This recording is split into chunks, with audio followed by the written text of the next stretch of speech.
اور جو آپ کہہ رہے ہیں کہ ٹائم لگا، ٹائم دیکھیں بیسیکلی کہ ہوا کیا کہ جب وہ فالٹ آیا لائن کے اوپر تو وہاں سے 3 ٹرانسمیشن لائنز ہماری گزر رہی تھیں، تو 2 تربیلا اور منگلا کی تھیں، ایک یہ والی تھی جس پہ فالٹ آ گیا. پھر ہمارا جو کنٹرول سینٹر ہے اس نے وہ 2 ٹرانسمیشن لائنز کو جو ہے وہ بند کر دیا بائی ہینڈ. اب جب آپ کسی چیز کو بھی بائی ہینڈ بند کرتے ہیں نا تو اس میں چانسز ہوتے ہیں کہ اس میں فالٹ آ جائے. دیر اس لیے لگی، اس سے پیچھے سالوں میں اس طرح ہوتا تھا کہ فالٹ آیا، بند ہوئی، 3 سے 4 گھنٹے میں ریکٹیفائی ہو گیا. ہمارا جب تربیلا ہم نے چلانے کی کوشش کی، تربیلا 5 ٹرائیوں میں چلا، تربیلا ٹرپ کر جاتا تھا ہر بار، اس وجہ سے ٹائم لگا اتنا. مطلب آپ تو یہ بالکل کہہ رہے ہیں کہ حادثہ تھا. تو مطلب جو شہباز شریف صاحب نے اعلیٰ سطحی اجلاس طلب کیا ہے اور انہوں نے کہا کہ سرزنش بھی کریں گے، انکوائری رپورٹ بھی طلب کی ہے، تو وہ کیا حادثہ تھا؟ وہ نااہلی کے بعد نہیں ایسی تمام چیزیں؟ وہ جب تحقیق آ جائے گی تو آپ کے سامنے آ جائے گا کہ یہ اٹس ایکسیڈنٹ.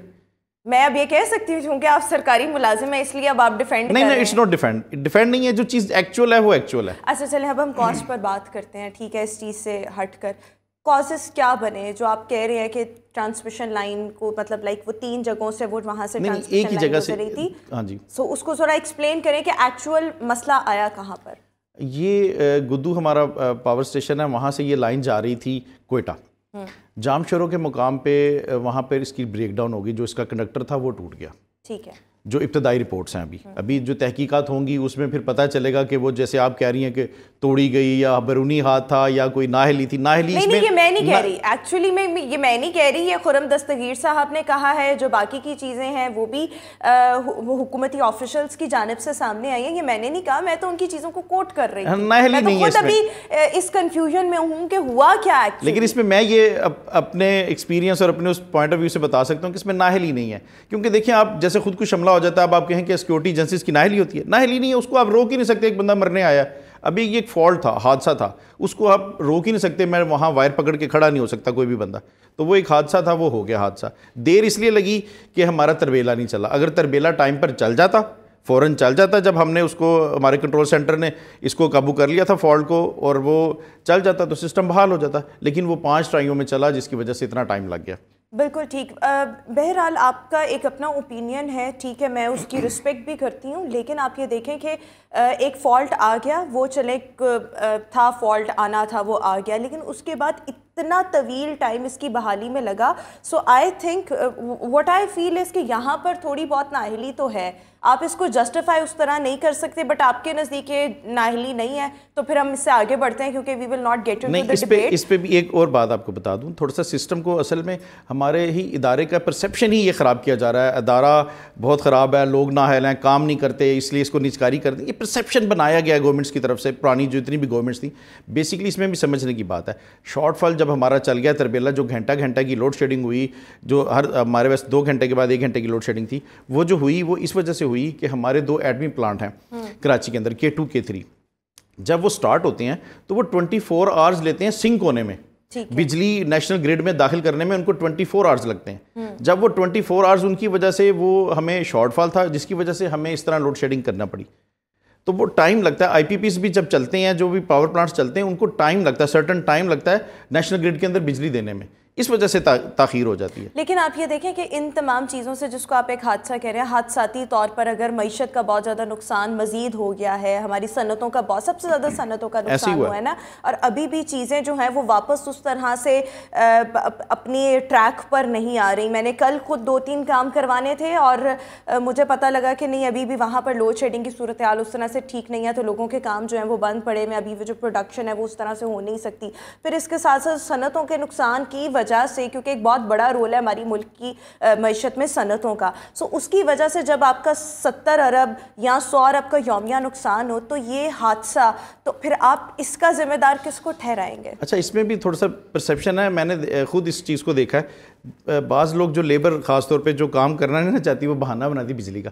ابھی ہم نے آج صبح 4 گھنٹے لوڈ شیڈنگ ایگزامٹ رکھی ہے لاہور میں، ٹھیک ہے، اور لوڈ شیڈنگ جو ہو رہی ہے وہ شیڈیول سب کو پتہ ہے، اسکیجول ہے 2 آورس کا جو چل رہا ہے پرانا.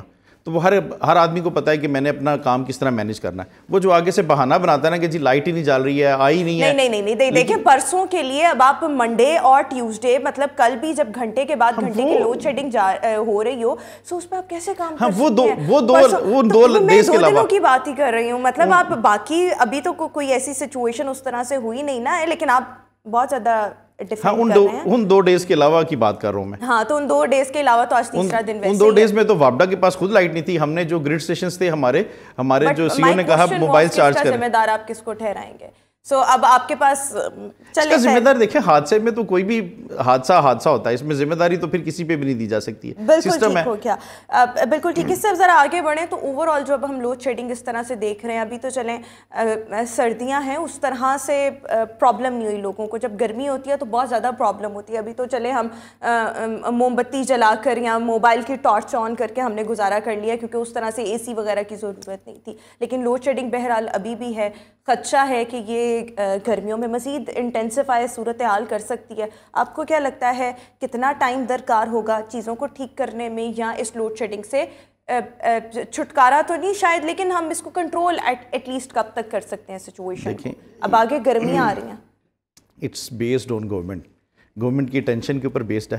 گورنمنٹ دیکھیں پیٹرول منگوا لے, LNG منگوا لے, آپ کا جو ہے وہ پاور پلانٹس جو ہیں وہ چل پڑیں گے, آپ کا جو ہے نا پروڈکشن بڑھ جائے گی. لیکن ابھی ہمارے پاس اس کا مطلب ہے پیٹرول ہے, ہمارے پاس اس ٹائم دیگر چیزیں ہیں, LNG ہے. LNG نہیں نا آئی ہے, نہیں آئی نا, تو LNG پلانٹس بند ہے نا. اور ویسے بھی سردیوں میں آپ کی کنزمپشن کم ہوتی ہے. گورنمنٹ اس لیے بھی تھوڑا سا منگاتی ہے کہ کنزمپشن کم ہوتی ہے. لیکن ہم نے تیاری تو پہلے کرنی ہوتی ہے نا. تو وہ آرڈرز اب دے گی نا گورنمنٹ, وہی تو کہہ رہا ہوں, یہ تو گورنمنٹ کے اوپر بیسڈ ہے. اس میں ڈپارٹمنٹ کا کوئی عمل دخل نہیں ہے. تو گورنمنٹ نے دیکھنا ہے کہ اس نے اپنا شیڈیول اسکیجول کیسے سیٹ کرنا ہے. بالکل ٹھیک ہو گیا. بہت شکریہ جاوید اقبال صاحب ہمارے ساتھ شو میں موجود تھے. اور جاوید صاحب کا صرف اور صرف یہی کہنا ہے کہ یہ محض ایک حادثہ تھا, حادثے کے علاوہ اور کچھ نہیں تھا. بٹ بہرحال یہاں پر کہیں نہ کہیں میرے نزدیک تھوڑی بہت نااہلی ہے. وہ اس کو حادثہ کہہ رہے ہیں, میں اس کو سم ہاؤ نااہلی بھی کہہ رہی ہوں. اینی ہاؤ آئی ہوپ کہ یہ سچویشن جو ہے وہ مزید بہتری کی طرف آ جائے, کیونکہ اس سے ہمارے ملک کا, معیشت کا, صنعتوں کا بہت زیادہ نقصان ہو رہا ہے. اینی ہاؤ ابھی ہم شو میں ایک بریک شامل کریں گے. بریک کے بعد دوبارہ حاضر ہوں گے. Good morning.